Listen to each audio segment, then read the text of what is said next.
அருட்ஜோதி அங்காடி குழுமத்தில் பயணித்து வரும் அனைத்து நல்லுள்ளங்களுக்கும் வணக்கம். நம்ம என்ன பார்க்க போகிறோம் அப்படின்னா, மூலிகைலாம் கலெக்ட் பண்ணி வச்சுருக்கோம். என்னவா இருக்கும் எல்லாமே கெஸ் பண்ணிகிட்ருப்பீங்க.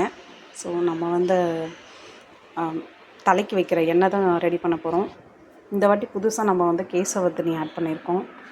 அப்புறம் பீர்க்கங்காய், ரோஸ்மெரிலாம் நம்ம ஆஸ் யூஷுவல் பண்ணுவோம். வெண்தாமரை பொடி தான் போட போகிறோம். வெட்டிவேர் பவுடராக பண்ணிக்க போகிறோம். கற்பூரவள்ளி இந்த வாட்டி ஆட் பண்ண போகிறோம். நித்திய கல்யாணிலாம் ஆஸ் யூஷுவல் நான் எப்பயுமே போடுறது தான். இது பாருங்கள், கரிசாலை இருக்குது.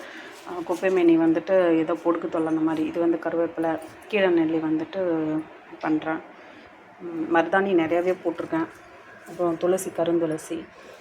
இந்த வாட்டி பார்த்திங்கன்னா முதியார் கூந்தல் நான் ஆட் பண்ணுறேன் புதுசாக. சரிங்களா? முருங்கீரையும் கொஞ்சம் குவான்டிட்டி அதிகமாக போடுறேன்.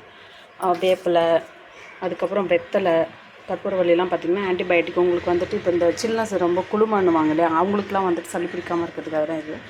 அதை தவிர்த்து நம்ம என்ன அடிஷ்னலாக ஆட் பண்ணுறோம் பார்த்திங்கன்னா மிளகு, அப்புறம் நெல்லிக்காய், பூண்டு, இந்த சின்ன வெங்காயம் எல்லாமே நமக்கு ஸ்கேல்பில் ஒரு நல்ல நரிஷிங் கொடுத்துட்டு உங்களுக்கு புது முடி வளர்கிறதுக்கு ரொம்ப யூஸ்ஃபுல்லாக இருக்கும். எல்லாமே நிறைய விஷயம் உங்களுக்கு எல்லாருக்கும் தெரியும்.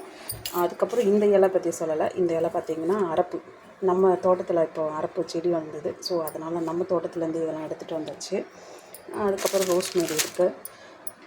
இவ்வளோ தான் கலெக்ஷனு. இது எல்லாத்தையுமே இப்போ என்ன மெத்தட் நான் ஃபாலோ பண்ண போகிறேன்னா, எல்லாத்தையுமே ஒரு சேர அரைச்சிட்டு தட்டி வச்சுட்டு காய வச்சுட்டு ஃபர்தராக எண்ணெயில் போட்டு அதுக்கப்புறம் தான் நான் ஆயில் பண்ண போகிறேன். ஸோ தேவை இருக்கவங்க காண்டாக்ட் பண்ணுங்கள். Okay, thank you.